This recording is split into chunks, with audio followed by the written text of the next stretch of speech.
할렐루야, 반갑습니다. 이번 주부터는 약 4, 5개월 정도에 걸쳐서 성경 공부를 하겠습니다. 성경 공부가 얼마나 중요한지는 성경도 말씀을 하지만은 제가 그동안 가르치면서 그것을 깨달았어요. 그 부분을 조금 설명을 하겠습니다. 저는 목회를 시작할 때부터 성경 공부를 가르치는 일에 하나님께서 많이 집중하게 했어요. 그래서 거의 매일 성경을 가르쳤습니다. 미국에서 목회를 시작할 때부터. 그래서 1대1로도 가르치고 소그룹으로도 가르치고 그리고 배우는 사람의 그 스케줄에 맞춰가지고 제가 성경을 가르쳤는데 이것이 왜 중요하냐 하면은 성경은 하나님을 아는 지식이 없어서 망한다는 얘기를 하죠. 물론 성경을 읽으면서 혼자 공부를 할 수가 있습니다. 그러나 그것이 뭐 간단한 문제는 아니에요. 쉬운 문제는 아닙니다. 그래서 잘 배워야 되는데 제가 이제 성령의 감동으로 제가 교재를 만들었어요. 교재를 이제 주제별로 가르치라고 그런 감동이어서 그 주제별로 교재를 제가 스스로 만들고 이제 계속 가르쳤는데 그 배운 분들의 간증이 이런 간증이 많았어요. 3개월간 배웠는데 한 번 가르치면 제가 2-3시간씩 가르치는데 일주일에 한 번도 가르치고 2번도 가르치고 이렇게 했는데 그 3개월간 성경을 배운 것이 지난 20년, 30년 동안 교회를 다니면서 설교 들은 것보다 훨씬 더 유익했다. 더 믿음이 자랐다. 그래서 그 성경 공부하면서 그냥 거듭나는 것을 체험도 하고 그러한 역사를 저는 상당히 많이 봤어요. 그래서 제가 성경 공부를 중요하게 가르치는데 그런데 사람들이 이렇게 변화된 이유는 뭐죠? 성령이 역사했기 때문에 그래요. 성령께서 역사를 했습니다. 그래서 제가 만든 그 성경 교재도 성령의 기름 부음인 것이고 또 하나님께서 저를 이제 주의 종으로 목사로 교사로 불렀기 때문에 기름을 부으신 거예요. 그래서 그러한 역사, 거듭남의 역사가 상당히 많았어요. 그래서 지금까지 저는 성경을 가르치는데 뭐 자리를 어떤 자리에서도 가르칩니다. 제가 카페에서도 많이 가르쳤어요. 제가 이스라엘에서 사역을 할 때는 한국에 들어와야 됩니다. 가끔 3개월에 한 번씩 들어갔다가 또 다시 나가고 하는데 그때도 하나님께서 성경 가르칠 길을 계속 열어주셨어요. 그런데 많은 경우 카페에서 가르쳤어요. 카페 좀 조용한 곳, 음악이 크게 나지 않는 곳, 또 사람이 너무 많지 않고 아주 가르치기 좋습니다. 거기서도 가르치고 제가 이스라엘에서는 그 호스텔 로비에서도 가르쳤어요. 그 로비 의자에 앉아서. 그렇게 해서 참으로 많이 가르치게 했습니다. 그래서 이제는 제가 몇 개월이 될지 모르겠어요. 최소한 한 4개월, 5개월 정도 걸릴 것 같아요. 일주일에 한 번씩 하면은. 그래서 이것을 이제 잘 배우시기를 권면합니다. 정말로 하나님께서 성령께서 역사하시는 걸 알 거예요. 그리고 지금 제가 가르치는 것이 뭐 며칠 있으면 교재로도 나옵니다. 근데 그 교재는 혼자 학습할 수 있도록 만들어진 것이에요. 그래서 그 교재의 내용을 가지고 그대로 하는데 이렇게 제 성경 가르침의 특징은 첫째로 주제별로 가르칩니다. 주제별로 가르치는데 되게 단순하고 간단해요. 그 주제별로 예를 들어서 회개다, 믿음이다, 구원이다, 뭐 부활이다. 그러면 주제별로 성경에 나온 그 성경 구절들을 모아놨어요. 모아놓고 제가 아주 짧게 설명을 합니다. 그리고 길게 이렇게 설명하고 서술을 하는 게 없어요. 제 교재에도 그렇습니다. 그리고 신학적인 것은 없습니다. 무슨 무슨 론, 무슨 주의 이런 거 없습니다. 그것은 진리가 아닙니다. 그래서 쉽게 가르쳐요. 그래서 지금 제 이 성경 공부 과정을 매주 잘 들으시고 또 나중에 교재가 나오면 구해서 그것을 가지고 또 보세요. 그러면은 우선 제가 책에 나온 서문을 좀 소개를 하겠습니다. 서문은 제가 읽을게요. 서문은 읽겠습니다. 너희는 주께 받은 바 기름 부음이 너희 안에 거하나니 아무도 너희를 가르칠 필요가 없고 오직 그의 기름 부음이 모든 것을 너희에게 가르치며 또 참되고 거짓이 없으니 너희를 가르치신 그대로 주 안에 거하라. 아멘. 요한 1서 2장 27절 말씀입니다. 이 구절은 성령의 기름 부음으로 말미암아 혼자서도 능히 성경을 공부할 수 있다고 말씀한다. 이 구절은 성경 교사가 절대로 필요 없다는 의미이기보다는 혼자 학습을 하든 누구에게 배우든 궁극적으로 성경을 깨닫게 하는 분은 성령이라는 의미이다. 또한 이 말씀은 성령이 가르친 그대로 주 안에 거하라고 말씀한다. 즉 배운 말씀대로 행하라는 것인데 이것이 성령이 진리를 가르치는 목적이다. 디모데후서 3장 15절 말씀 또 어려서부터 성경을 알았나니 성경은 능히 너로 하여금 그리스도 예수 안에 있는 믿음으로 말미암아 구원에 이르는 지혜가 있게 하느니라. 아멘. 디모데가 어려서부터 성경을 알았다는 것은 성경은 어린아이도 이해할 수 있도록 쉽게 쓰여 있다는 의미가 있다. 믿는 사람이라면 누구나 연령과 학력과 신앙 생활의 기간에 상관없이 혼자서도 쉽게 성경을 배울 수 있다는 뜻이다. 진리를 알기 원하는 소망과 갈급한 마음만 있다면 성령께서 모두 가르쳐 알게 한다. 본 교재는 성령의 감동으로 집필한 것으로 누구든지 혼자 성경을 배울 수 있도록 돕기 위하여 출간하였다. 이 책으로 공부할 때에 성령의 기름 부음이 친히 여러분을 가르친다는 감동을 받게 될 것인데 이는 본 교재에 성령이 기름을 부었다는 증거이다. 히브리서 5장 12절에서 6장 2절 말씀 때가 오래되었으므로 너희가 마땅히 선생이 되었을 터인데 너희가 다시 하나님의 말씀의 초보에 대하여 누구에게서 가르침을 받아야 할 처지이니 단단한 음식은 못 먹고 젖이나 먹어야 할 자가 되었도다. 그러므로 우리가 그리스도의 도의 초보를 버리고 죽은 행실을 회개함과 하나님께 대한 신앙과 세례들과 안수와 죽은 자의 부활과 영원한 심판에 관한 교훈의 털을 다시 닦지 말고 완전한 대로 나아갈지니라. 아멘. 이 말씀은 신앙생활을 오랫동안 한 사람들이 아직도 진리의 기초인 회개, 신앙, 세례, 안수, 부활, 지옥 등에 대하여 정확히 깨닫지 못하는 것을 지적하고 있다. 이제는 이러한 성경의 기초 지식은 물론 더 나아가 완전한 단계에 도달할 것을 권고하고 있다. 또한 이 말씀은 성경을 책별로 배우기보다는 주제별로 배울 것을 암시하고 있다. 수학 문제를 계산할 때에도 수학의 기초를 우선 알아야 난해한 문제도 스스로 학습을 하며 풀어나갈 수 있듯이 성경도 주제별로 완전하게 학습이 되면 그 후에는 스스로 성경을 읽으면서 어려운 요한계시록의 내용까지도 이해할 수 있다. 성경의 주제들 중에도 쉬운 것이 있고 어려운 것도 있다. 이 책은 이러한 주제들을 그 난이도를 따라 4단계로 나누어 구성하였다. 첫 번째는 초급으로 젖을 먹고, 두 번째는 중급으로 빵을 먹고, 세 번째는 상급으로 고기를 먹는다. 마지막 네 번째는 가장 단단한 요한계시록을 소화하는 것으로 구성되어 있다. 저주로 시작하여 단단한 것을 모두 먹을 수 있기까지 그리 긴 시간이 걸리지 않는다. 매일 1시간씩 학습하면 3개월 내에 모두 마칠 수 있다. 본 교재로 공부를 하면 여러분은 3가지 놀랄만한 일을 경험할 것이다. 첫째, 공부를 하는 동안 여러분은 점점 성화되어 가고 궁극적으로 거듭나게 될 것이다. 왜냐하면 성령이 배운 말씀대로 살도록 강하게 인도하기 때문이다.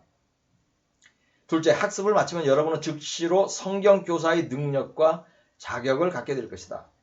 왜냐하면 하나님이 여러분을 말씀 가르치는 자로 기름 부었기 때문이다. 셋째, 여러분의 교회 안에서 성경에 대한 지식과 말씀을 삶에 적용하는 지혜가 가장 탁월한 사람 중에 하나가 될 것이다. 왜냐하면 성령이 직접 가르쳤기 때문이다.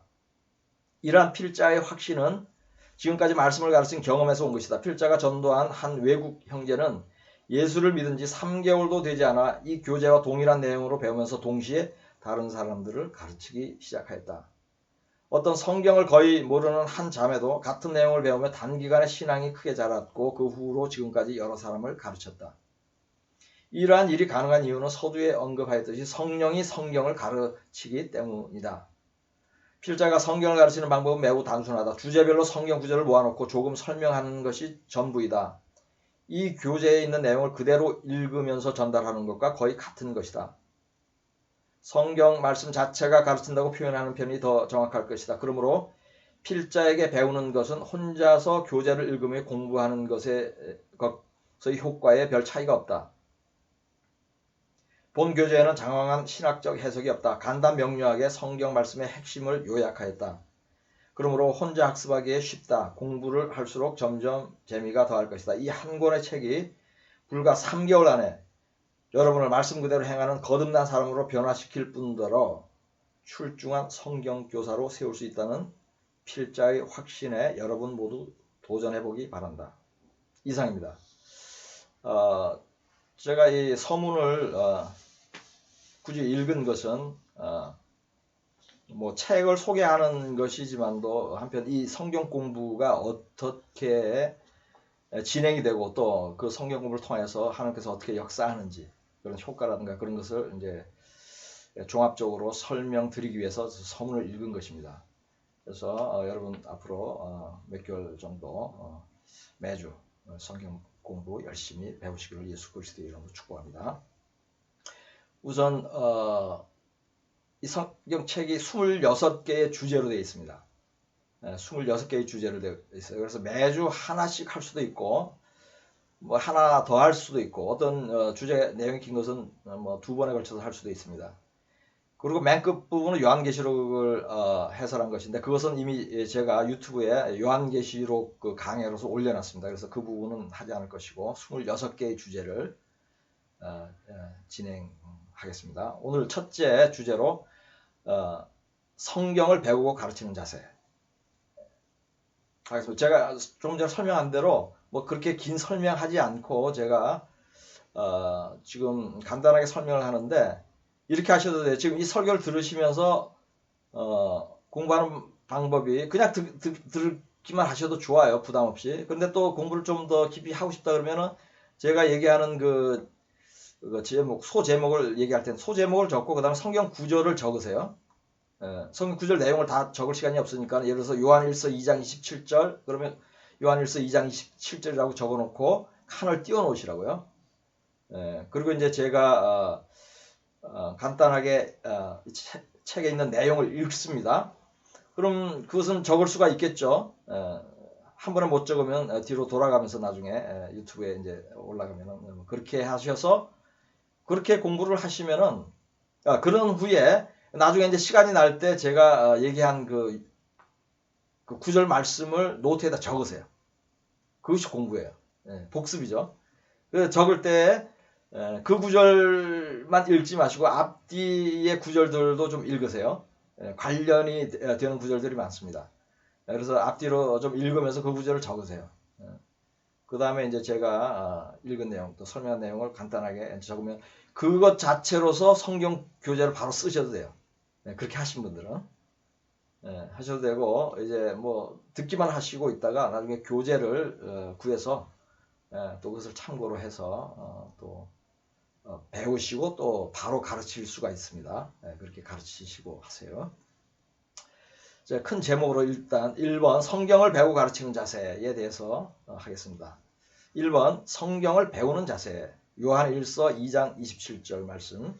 너희는 주께 받은 바 기름 부음이 너희 안에 거하나니 아무도 너희를 가르칠 필요가 없고 오직 그의 기름 부음이 모든 것을 너희에게 가르치며 또 참되고 거짓이 없으니 너희를 가르치신 그대로 주 안에 거하라. 아멘. 성경과 성령만 의지하여 혼자 성경을 공부할 수 있다.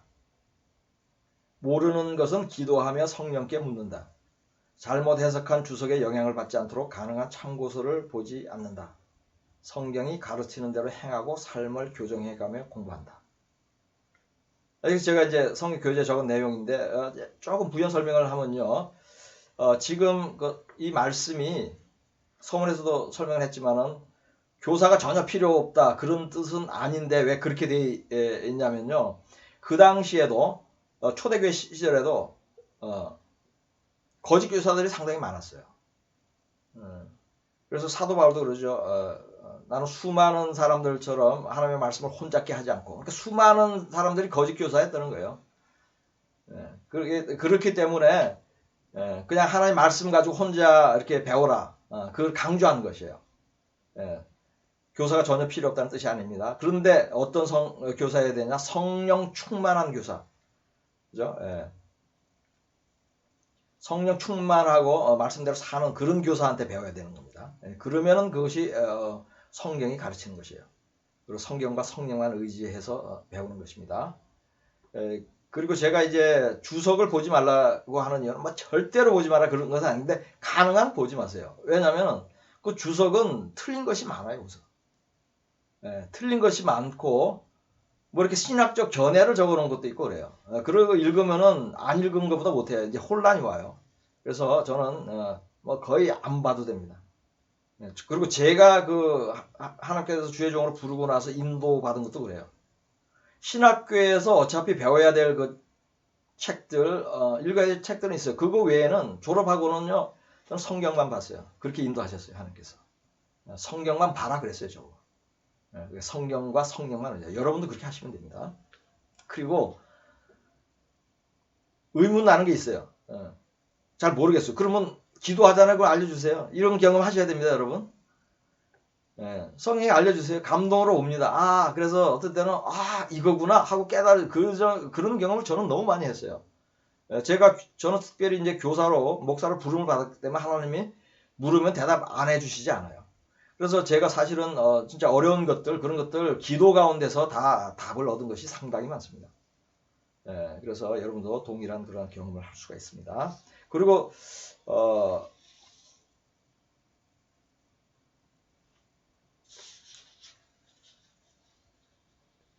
지금 성경을 배우는 목적이 그대로 살기 위한 것이에요. 그래서 성경 공부하는 데 따라서 하라 하지 말라는 말씀이 나오면 그대로 교정을 해야 됩니다. 그래야지 계속 기름 부음이 와요. 그냥 머리에 지식만 넣고 하면은요 나중에 깨달음도 많이 안 오고 그냥 시간 낭비예요. 좀 심하게 말하면. 그래서 철저히 그 말씀 그대로 교정을 해가면서 그리고 어느 정도 신실하게 신앙생활하는 분들은 그렇게 교정하고 삶을 교정해 나가야 되는 게 그렇게 많지 않습니다. 수로는 많지 않은데 어려운 것은 좀 있죠. 개인별로 그 어려운 것이 틀리지만은 삶을 바꾸는 것이 그런 것이 있습니다. 베레아에 있는 사람들은 사도행전 17장 11절 말씀입니다. 사도행전 17장 11절 베레아에 있는 사람들은 데살로니가에 있는 사람들보다 더 너그러워서 간절한 마음으로 말씀을 받고 이것이 그러한가 하여 날마다 성경을 상고함으로 아멘. 성경을 날마다 상고함으로써 교사의 가르침이 바른지 확인한다. 배우는 성경 구절의 전후 문맥도 함께 묵상한다. 교사에게 배울 때는 성경 말씀대로 살고 있는 성령 충만한 교사에게 배운다. 이것입니다. 사도행전 17장 11절 하는 말씀이 이거예요. 제가 이제 저한테 성경을 배우면 성경 구절을 적으라 그랬죠. 복습하면서 그때 뭐예요? 제가 가르친 게 맞는 거 확인하는 거예요. 그러면서 아주 좋은 그 방법입니다. 어떤 때는 성경 구절은 그렇게 안 한 것 같은데 제가 틀리게 가르친 것 같다. 이제 뭐 그런 생각이 들어올 수도 있어요. 그럼 질문하시면 돼요. 저한테 질문하면 됩니다. 마태복음 24장 11절 보겠습니다. 마태복음 24장 4절부터 보겠습니다. 마태복음 24장 4절. 예수께서 대답하여 이르시되 너희가 사람의 미혹을 받지 않도록 주의하라. 아멘. 마태복음 24장 11절. 거짓 선지자가 많이 일어나 많은 사람을 미혹하겠습니다. 아멘. 성경을 바르게 알지 못하면 거짓 목사들에게 미혹된다. 미혹되지 않고 구원받기 위해서 성경을 열심히 배워 진리로 무장해야 한다. 이 말씀이에요. 그럼 그래, 어떻게 목사보다 성도가 많이 알 수 있느냐? 많이 알 수 있습니다. 그런 분들 종종 있고요. 그 다음에 지금 바르게 가르치지 않는 목사들이 많아서 뭐 목사들을 비하하려고 하는 게 아니라 그게 현실이에요.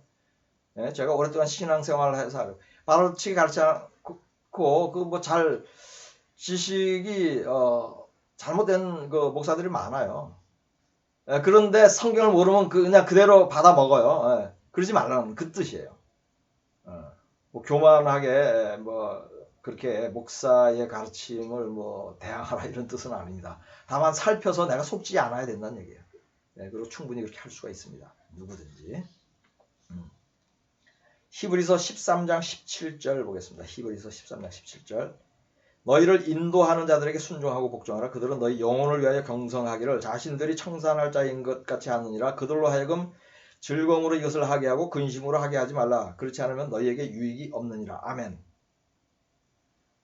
배운 성경 말씀에 순종하고 교사의 개인적인 권면에도 순종한다. 아멘. 이것이 아주 중요합니다. 우선 당연히 성경 말씀에 순종하는 것이죠. 그런데 성경의 모든 경우의 수를 다 적어놓지는 않았어요. 그래서 어떤 것은 삶에 적용하는 지혜가 필요합니다. 또 개인적으로 교사가 주는 말씀이 있어요. 그게 권면일 수도 있고 위로의 말일 수도 있고 또 책망일 수도 있습니다. 그럴 때 그 말도 순종해야 돼요. 이거 순종하지 않으면 성경 배우는 그 지식이나 지혜의 발전이 없습니다. 하나님은 철저하세요. 순종한 만큼 또 거룩하게 사는 만큼 은혜를 베풀어 주시고 성경을 알게 하세요. 그래서 이 순종 아주 중요합니다. 그러니까 지금 제가 가르치지 않은, 제가 뭐 대면해서 가르치지는 않지만 제 유튜브 설교를 들으시는 분들 뭐 많은 사람이 듣지 않는 것은 여러분도 알고 저도 압니다. 그런데 그 소수지만은 저는 그래요. 야 진짜로 뭐 제가 그렇게 판단한 거예요. 참 성도들 이다 이렇게 저는 판단을 합니다. 그렇기 때문에 여러분들 저를 교사로 알고 교사로 생각하고 제가 하는 말씀 그대로 잘 따르시고 그렇게 순종하면서 성경 배우기를 시작하고 그 다음에 언제든지 그 유튜브 밑에 이메일 주소가 있습니다. 모르는 것은 또 궁금한 것 이런 것 언제든지 질문을 하세요. 제가 보통은 24시간 내에 답을 하고 늦어도 48시간 내에는 대답을 해드리겠습니다. 작은 2번 성경을 가르치는 자세. 요한복음 10장 11절입니다. 나는 선한 목자라 선한 목자는 양들을 위하여 목숨을 버리거니와. 아멘. 주께서 성경을 배우는 자들의 영혼을 배우는 자들의 영혼을 가르치는 자에게 위탁한 것이므로 목숨을 바치는 자세로 가르친다. 가르치는 기간 내내 성경을 배우는 자들을 위하여 간절히 기도한다. 이 말씀입니다. 선한 목자는 양들 위해 목숨을 버린대. 예수님께서 실제로 버리셨죠. 그러니까 우리 배우는 사람도 가르치는 사람들 여러분이 이제 곧 가르치는 사람이 될 것이니까 그런 자세로 가르쳐야 돼요. 목숨을 바치는 저 영혼을 구원하겠다는 목숨을 바쳐서 구원하겠다는 그런 자세로 성경을 가르쳐야 합니다. 고린도후서 2장 17절 말씀. 우리는 수많은 사람들처럼 하나님의 말씀을 혼잡하게 하지 아니하고 그 순전함으로 하나님께 받은 것 같이 하나님 앞에서와 그리스도 안에서 말하노라. 아멘. 이 구절의 앞부분은 NIV 영어 성경으로 우리는 수많은 사람들처럼 하나님의 말씀을 이익을 위하여 팔고 다니지 않고 라는 의미로 쓰여 있다. 가르치는 대가를 요구하지 않으며 수강료와 교재비도 받지 않는다. 성경의 진리만 가르치고 신학이나 어떤 주의, 론, 설 등을 가르치지 않는다. 이것도 아주 중요한 포인트입니다. 저는 한국에서 와서 좀 놀란 게 있어요. 성경 공부를 한다는 광고가 있는데 수강료가 있더라고요. 다 그런 건 아닌데 많은 경우 그래 좀 유명하잖아요. 그럼 수강료를 받더라고요.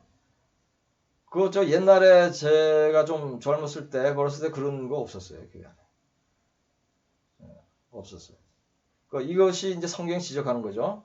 하나님의 말씀을 혼잡게 한다. 이렇게 한글로는 표현되어 있는데 이것도 뭐 잘 표현한 것 같아요. 근데 영어 성경으로는 하나님의 말씀을 이익을 위해서 팔러 다니지 않고 이렇게 돼 있어요. 그렇기 때문에 사례비 받고 이렇게 수강료 받고 하는 것은 그것은 거짓 목사들이 하는 것입니다.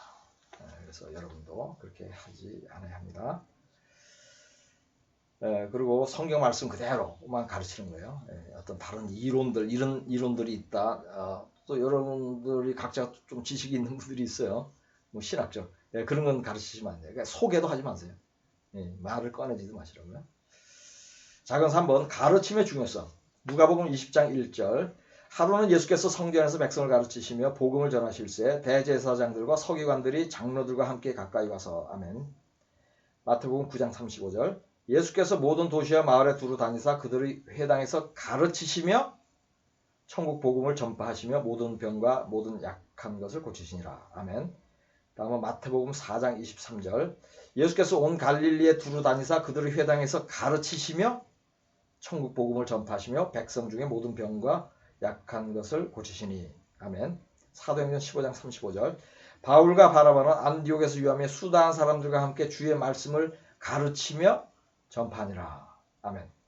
가르친다는 표현이 복음을 전파한다는 표현보다 항상 먼저 사용된 것은 가르침의 중요성을 나타낸 것이다. 복음은 한 줄이고 가르칠 내용은 한 권이다. 전에 받은 복음대로 살고 구원받도록 하기 위해 성경 전체를 가르쳐야 한다. 네, 이 말씀입니다. 그래서 제가 서두에 얘기했듯이 이 가르치는 것이요 아주 중요합니다.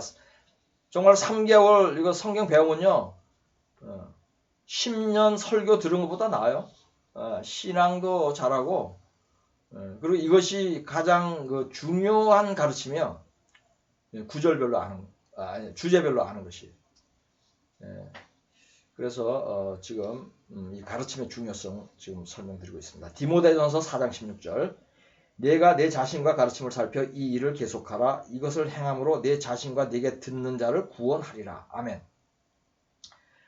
그래서 가르침을 살펴 이 일을 계속하라. 이 일을 계속하라는 것은 성경 가르치고 이제 설교하고 하는 그거예요. 근데 그렇게 하면 어떻게 된다고요? 가르치는 사람도 구원받고 배우는 사람도 구원받는 거예요. 너무 좋죠, 이거. 성경을 가르치는 일은 자신도 구원받고 남도 구원받게 하는 행위이다. 그러니 여러분이 배우고 끝나는 것이 아니라 또 가르치면서 계속 내 구원을 더 견고하게 이루어 나갈 수 있는 거예요. 작은 4번. 믿는 자는 가르치는 데 전념하여야 한다. 누가복음 13장 10절. 예수께서 안식일에 한 회당에서 가르치실 때에 아멘. 누가복음 4장 15절. 친히 그 여러 회당에서 가르치심에 무사람에게 칭송을 받으시더라. 아멘. 그들이 가버나움에 들어가니라. 예수께서 곧 안식일에 회당에 들어가 가르치심에 아멘. 이 마가복음 1장 21절 말씀. 다음 사도행전 18장 4절 말씀. 안식일마다 바울이 회당에서 강론하고 유대인과 헬라인을 권면하니라. 사도행전 19장 8절 9절. 바울이 회당에 들어가 석 달 동안 담대히 하나님 나라에 관하여 강론하며 권면하되 어떤 사람들은 마음이 굳어 순종하지 않고 무리 앞에서 이 도를 비방하며 바울이 그들을 떠나 제자들을 따로 세우고 두란노 서원에서 날마다 강론하니라. 아멘. 예수님과 바울의 주요 사역은 성경 말씀을 가르치는 것이었습니다. 그리고 바울도 그러죠. 매일 가르쳤다 그러죠. 저도 그렇게 인도를 받습니다. 매일 성경을 가르쳤습니다. 지금은 유튜브를 통해서 또 매일 가르칩니다. 또 특별히 배울 사람이 연결될 때만 가르쳤는데 한동안은 이제는 하나님께서 또 이 매일 가르치는 것을 회복해가지고 유튜브라는 좋은 것이 있어가지고 제가 매일 지금 뭐 다른 주제이지만 성경 하나님의 말씀을 가르치고 있습니다. 마태복음 28장 20절.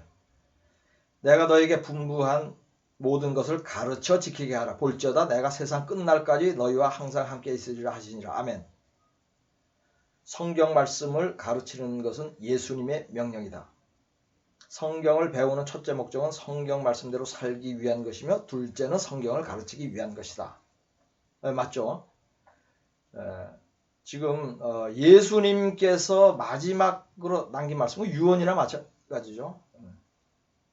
성경 말씀을 가르치래요. 그리고 이렇게 가르치셔서 배우는 또 목적은 성경 말씀대로 살기 위한 것이에요. 행하기 위한 것이에요. 두 번째는 가르치기 위한 것이에요. 머리에 지식만 넣기 위해서 하는 것은 아닙니다.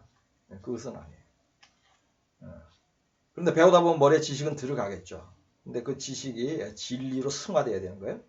그죠? 그래서 내가 그대로 살고 또 그대로 가르칠 수 있어야 합니다. 첫 번째 주제 성경을 배우고 가르치는 자세에 대해서 좀 마쳤습니다. 두 번째 주제로 넘어가겠습니다. 두 번째 주제 회개. 1번 회개로 구원에 이른다. 고린도후서 7장 10절. 하나님의 뜻대로 하는 근심은 후회할 것이 없는 구원에 이르게 하는 회개를 이루는 것이요 세상 근심은 사망을 이루는 것이니라. 아멘. 회개를 할 때에 하나님께서 죄를 사하여 주고 죄사함을 받은 후에 구원받는다. 네, 맞는 말씀이죠. 그래서 구원에 이르게 하는 회개를 이룬다 말씀하시는 거예요. 2번 회개를 통하여 죄사함을 받는다. 사도행전 8장 22절. 그러므로 너희 이 악함을 회개하고 주께 기도하라. 혹 마음에 품은 것을 사하여 주시리라. 아멘. 오직 회개를 통하여만 죄를 용서받을 수 있다.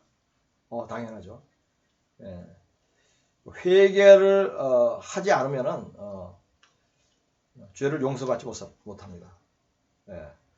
그래서 회개, 우리가 육체를 입고 태어나서 또 죄성을 갖고 태어났기 때문에 죄를 지을 수밖에 없는데 회개를 하는 그런 기회를 주셔가지고 저희가 회개하고 구원을 받을 수 있는 것입니다. 3번 회개하고 복음을 믿어야 한다. 마가복음 1장 14절 15절. 요한이 잡힌 후 예수께서 갈릴리에 오셔서 하나님의 복음을 전파하여 이르시되 때가 찼고 하나님의 나라가 가까이 왔으니 회개하고 복음을 믿으라 하시더라. 아멘. 예수를 믿되 회개하고 믿어야 구원받는다. 회개하지 않으면 예수님이 10번을 십자가에서 죽어도 구원받지 못한다. 예, 맞는 말씀입니다. 특별히 다른 설명이 필요 없죠. 4번 예수님이 사역을 시작할 때 처음으로 한 말씀이 회개였다. 마태복음 4장 17절. 이때부터 예수께서 비로소 전파하여 이르시되 회개하라 천국이 가까이 왔느니라 하시더라. 아멘.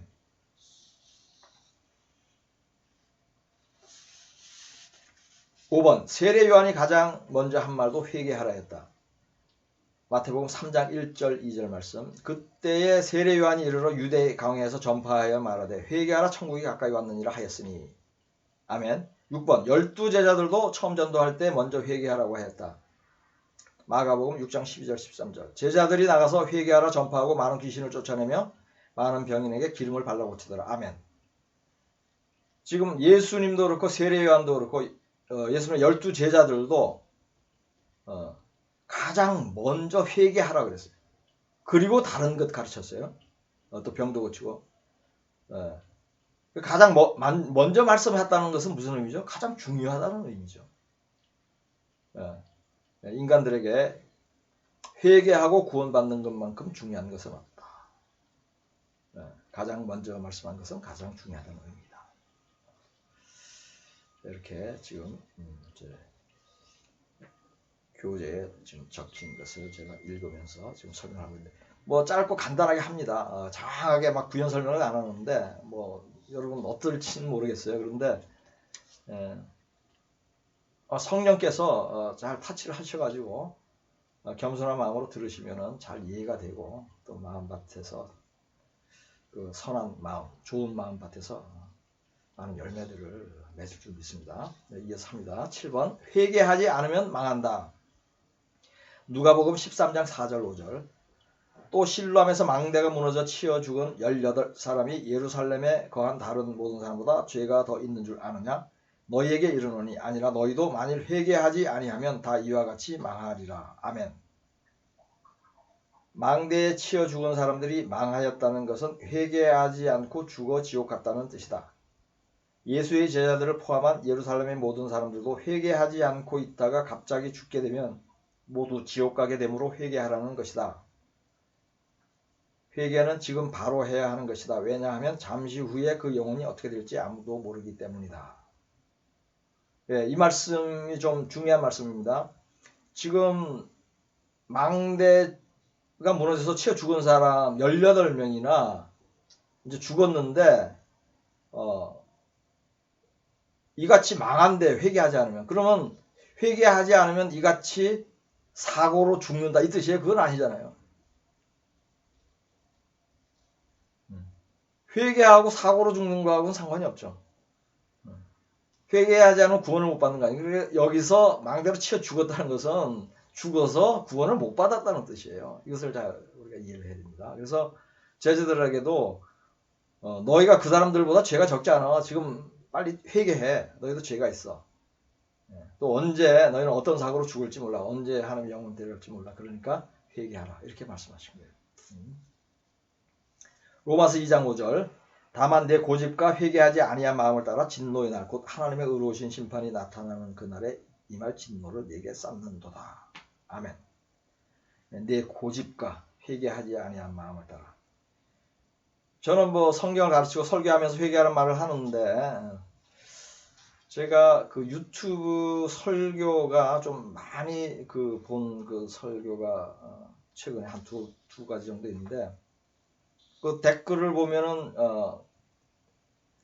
그 댓글의 내용과 태도를 보면은 그 회개했는지 안 했는지 알 수가 있어요. 예수 믿는 사람인데 되게 무례하고 교만하고 이렇게 또 막 비난하듯이 자기 생각하고 틀리니까. 그래서 그 목사의 설교고 가르침인데 그렇게 하는 사람들이 있어요. 그러면 제가 이제 간혹 회개하라는 말도 합니다. 그거는 그냥 그 얘기가 듣기 싫어서 제가 공격한 것이 아니에요. 회개하라고 하나님께서 말씀하시는 거예요. 그래서 지금 죄로도 회개하지 않고 죽지만은 여기 뭐라고 돼? 내 고집과 자기가 잘못한 것을 인정하지 않으려는 그런 고집들이 있죠. 뭐 세상 사람들은 그런 경우가 많습니다. 그런데 그러면 구원받지 못합니다. 우리 예수 믿는 자들이. 그래서 누가 회개하라 그러면 자기가 자기 생각에는 회개할 것 같지 않아도 그 한 말을 듣고 하나님께 엎드려서 기도해야 돼요. 그러면 하나님이 회개하라고 해요. 그래서 고집 부리지 말라는 거죠. 우리 믿음 생활하는 사람은 고집 부리는 사람들이 교만한 것이고 고집 안 부리고 회개하라는 말 잘 듣고 회개하는 분들이 겸손한 분들이고 이들이 은혜를 입어서 구원받게 됩니다. 여러분 회개하십시오. 무엇이든지. 8번 하나님께서 가장 기뻐하는 것이 인간이 회개하는 것이다. 누가복음 15장 7절. 내가 너희에게 이르노니 이와 같이 죄인 한 사람이 회개하면 하늘에서는 회개할 것 없는 의인 99으로 말미암아 기뻐하는 것보다 더하리라. 아멘. 인간이 회개하면 구원받게 되므로 하나님께서 기뻐하는 것이다. 이거예요. 하나님이 가장 원하는 것은 우리가 구원받아서 천국으로 가는 것이에요. 이것만큼 하나님이 기뻐하는 게 없고 뭐 저는 주의 종으로서 저도 그래요. 그래서 한 영혼이라도 더 구원하는 거, 전도하고 구원하고 잘 가르치는 거, 이것이 저의 기쁨입니다. 기쁨이고 저의 사명이고 책임이고. 그래서 여러분들도 이렇게 회개해서 하나님이 기뻐하는 분들이 우리 돼야 되겠습니다. 9번 회개는 합당한 열매를 맺어야 한다. 사도행전 26장 20절. 그러므로 회개에 합당한 열매를 맺고 속으로 아브라함이 우리 조상이라 말하지 말라. 아닙니다. 이거 누가복음 3장 8절입니다. 그러므로 회개에 합당한 열매를 맺고 속으로 아브라함이 우리 조상이라 말하지 말라. 내가 너희에게 이르노니 하나님이 능히 이 돌들로도 아브라함의 자손이 되게 하시리라. 아멘. 사도행전 26장 20절 말씀. 먼저 다메섹과 예루살렘에 있는 사람과 유대 온 땅과 이방인에게까지 회개하고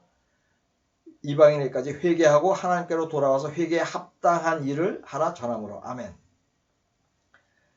자신의 죄를 깨닫고 후회하며 다시는 죄를 짓지 않겠다는 다짐만 하는 것은 진정한 회개가 아니다. 회개는 자신의 죄를 깨닫고 뉘우치어 생각과 말과 행동과 삶이 거룩하게 변하는 것이다. 그리하여 누구든지 그 사람이 회개한 사람이라는 것을 인식할 수 있어야 회개의 열매를 맺은 것이다. 이거 아주 중요한 말씀이죠. 알고는 있어요. 회개의 열매를 얘기해요. 그럼으로써 지금 그 회개의 정의 이것은 지금 적어 놓으시고 마음판에 새기시고 암기를 하세요. 다시 한번 읽을게요. 회개는 자신의 죄를 깨닫고 뉘우치어 생각과 말과 행동과 전체 삶이 변하는데 어떻게 밖에 거룩하게 변하는 것이죠. 이것이 회개의 열매. 그러니까 열매는 우리가 볼 수 있는 것이죠. 그래서 누구든지 저 사람은 회개한 사람이네, 거듭난 사람이네, 이걸 알 수가 있어요. 그렇게 돼야지 진정한 회개를 한 것입니다. 10번 회개에 합당한 열매.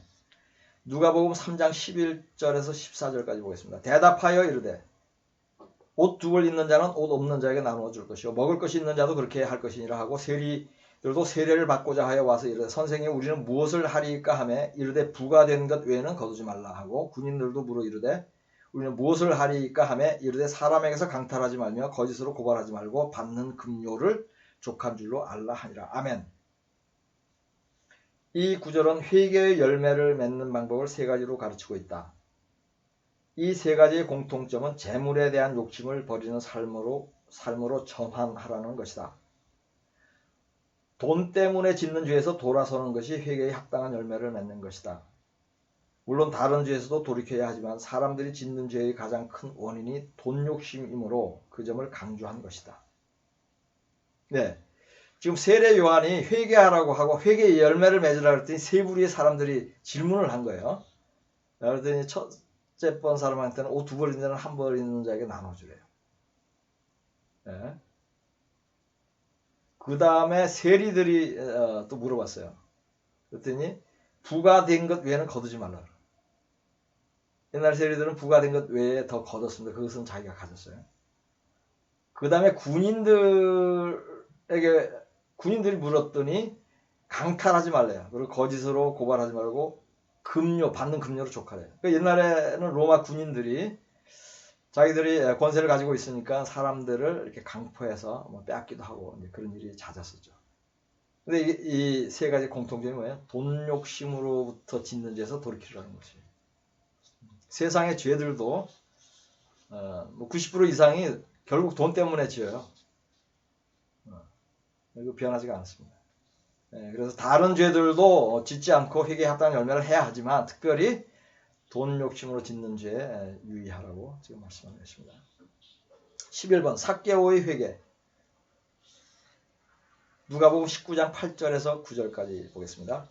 삭개오가 서서 주께 여짜오되 주여 보시옵소서 내 소유의 절반을 가난한 자들에게 주겠사오며 만일 누구 이것을 속여 빼앗은 일이 있으면 네 갑절이나 갚겠나이다. 예수께서 이르시되 오늘 구원이 이 집에 이르렀으니 이 사람도 아브라함의 자손이미로다. 아멘. 삭개오는 말로만 회개하지 않고 행동으로 보였다. 즉 행동과 삶이 바뀌는 것이 회개의 열매를 맺는 것이다. 좀 전에 설명했죠. 회개의 그 열매의 정의. 삭개오가 제가 옛날에 세금 정한 것 외에 부과해서 많이 거둔 거 그거 앞으로는 절대로 안 하겠습니다. 죄송합니다. 그렇게만 얘기하면 그 회개가 아니란 얘기예요. 다 돌려주잖아요. 12. 회개는 계속해야 한다. 요한계시록 2장 5절. 그러므로 어디서 떨어졌는지를 생각하고 회개하여 처음 행위를 가지라. 만일 그리하지 아니하고 회개하지 아니하면 내가 네게 가서 내 촛대를 그 자리에서 옮기리라. 아멘. 회개하여 거룩한 삶을 살다가 다시 죄에 빠질 때가 있으므로 계속 회개한다. 네, 맞는 말씀이죠. 여기서 이제 회개하여 처음 행위를 가지라 이 뜻은 뭐예요? 처음에는 이제 완전히 회개해서 거듭나서 구원받을 만한 사람이 됐어요. 거듭났었어요. 그런데 또 세상을 살다가 죄를 지었어요. 그게 지금 요한계시록 2장 9절 말씀이에요. 이 말은 뭐냐면 우리가 한번 심지어는 성령을 받고도 또 죄를 지을 수가 있습니다. 그래서 계속 회개를 하면서 살아야 되는 거예요. 그러니까 자신을 살펴야 됩니다. 13. 회개할 때 성령 받는다. 사도행전 2장 38절. 베드로가 이르되 너희가 회개하여 각각 예수 그리스도의 이름으로 세례를 받고 죄사함을 받으라. 그리하면 성령의 선물을 받으리니. 아멘. 이 구절에서의 세례는 물 세례를 의미한다. 세례식의 의미는 회개이므로 세례를 받은 후에 성령을 받을 수 있다는 것이다. 성령의 선물을 받는 것은 성령을 받는 것 또는 성령 세례를 받는 것을 의미한다. 성령을 받는 것과 성령 세례를 받는 것은 같은 의미이다. 지금 회개하여서 그리스도의 이름을 세례를 받고, 그러니까 우리가 세례의 그 의미를 알아. 세례는 회개예요. 핵심이 그냥 의식 자체에 있는 것이 아니에요. 의식도 잘못하고 있죠. 머리에 물 뿌리는 걸로. 물 속에 들어갔다 나와야 되는 것이 그 올바른 그 예식의 행위입니다. 그래서 이렇게 되면은 그 뒷구절에 죄사함을 받으라. 그리스도의 이름으로 세례를 받고, 여기서 세례는 물세례. 그리하면 성령의 선물을 받으리니. 이것은 그러면 성령을 받으라. 성령도 회개한 사람에게만 부어지는 거예요. 또 성령이 회개를 돕습니다. 그러면서 성령 세례를 받아요. 그래서 성령을 받으면 구원의 인침을 받은 것이다. 이렇게 표현을 하는 것이죠. 네, 여기까지 하겠습니다. 오늘 지금 회계에 대해서까지 두 가지 주제를 했는데 뭐 어떠셨는지 모르겠어요. 근데 저는 이제 이런 식으로 계속 성경 공부를 할 것입니다. 그래서 잘 하나씩 쫓아오기를 바랍니다. 예, 감사합니다.